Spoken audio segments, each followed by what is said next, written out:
امریکہ نے ایران کی جانب سے اسرائیل پر ممکنہ حملے کے خطرے کے پیش نظر صہیونی فوج کو میزائل ڈیفنس سسٹم دینے کا فیصلہ کیا ہے۔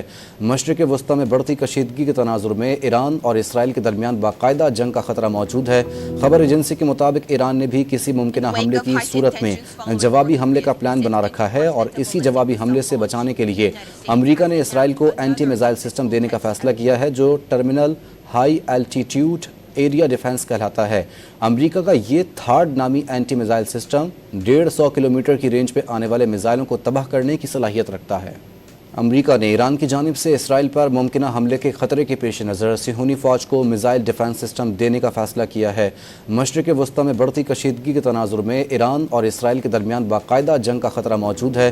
خبر ایجنسی کے مطابق ایران نے بھی کسی ممکنہ حملے کی صورت میں جوابی حملے کا پلان بنا رکھا ہے اور اسی جوابی حملے سے بچانے کے لیے امریکہ نے اسرائیل کو اینٹی میزائل سسٹم دینے کا فیصلہ کیا ہے جو terminal high altitude area defence کہلاتا ہے۔